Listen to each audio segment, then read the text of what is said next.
یجعلون اصابعهم فی آذانہم، وہ اپنے کانوں میں انگلیاں ٹھونس رہے ہیں، من الصواعق، کڑک کے سبب، حذر الموت، موت کے ڈر سے، واللہ محیط بالکافرین، اور اللہ کافروں کو گھیرے ہوئے ہے۔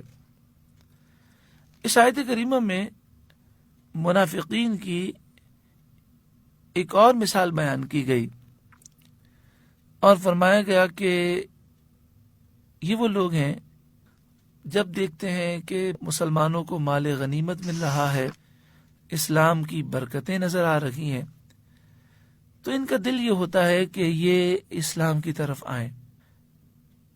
جس طرح تیز بارش ہوتی ہے تو اس تیز بارش کی کتنی برکتیں ہیں، لیکن جب بھی بارش ہوتی ہے بادلوں کی وجہ سے اندھیرا ہوتا ہے، گرج بھی ہے، بجلی بھی ہے۔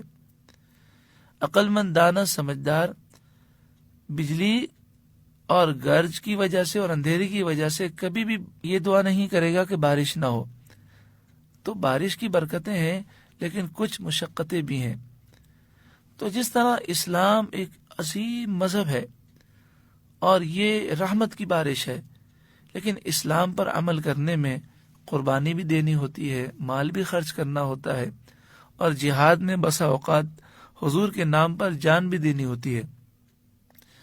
تو یہاں فرمایا کہ جب وہ بجلی کی کڑک سنتے ہیں تو موت کے ڈر سے انگلیاں ٹھونس لیتے ہیں، یعنی جب بھی اسلام کے مشکل احکام سنتے ہیں تو یہ اسلام سے دور ہو جاتے ہیں۔ یہاں پر ان منافقین کا ذکر ہے جو شک میں مبتلا تھے۔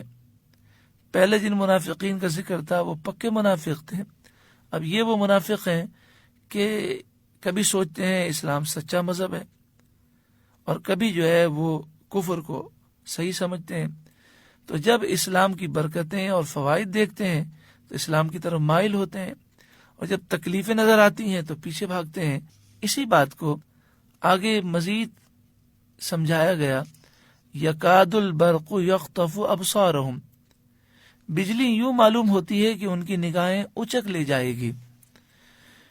یعنی بجلی سے مراد اسلام کی فتوحات ہیں کہ جب وہ اسلام کی فتوحات دیکھتے ہیں تو اس قدر ان کی نگاہیں اس طرف ہوتی ہیں کہ اس لالچ میں وہ اس طرف چل پڑیں گے۔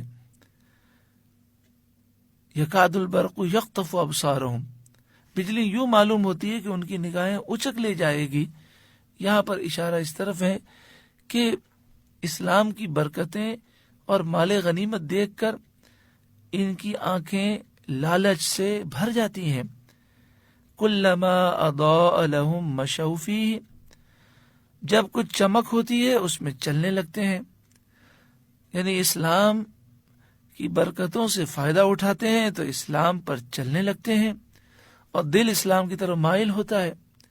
وَإِذَا أَظْلَمَ عَلَيْهِمْ قَامُوا، اور جب اندھیرا ہوتا ہے کھڑے رہ جاتے ہیں، جب مشکلات آتی ہیں تو پھر کفر کی طرف مائل ہو جاتے ہیں۔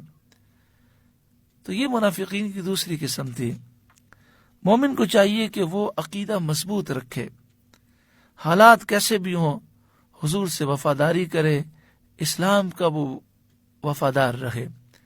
وَلَوْ شَاءَ اللَّهُ لَذَهَبَ بِسَمْعِهِمْ وَأَبْصَارِهِمْ، اور اگر اللہ چاہتا تو ان کے کان اور ان کی آنکھیں لے جاتا۔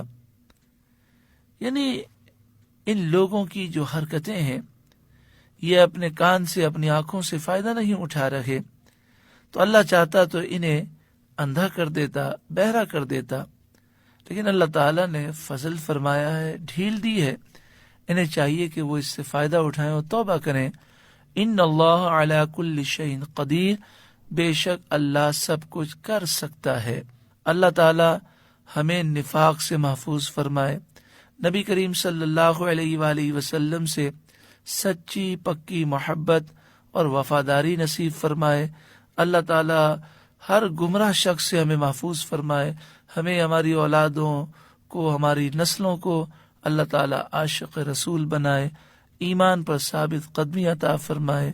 اللہ تعالیٰ ہر گمراہی سے ہر مسلمان کو محفوظ فرمائے، آمین ثم آمین۔ بجاہ سید المرسلین صلی اللہ علیہ وآلہ وسلم.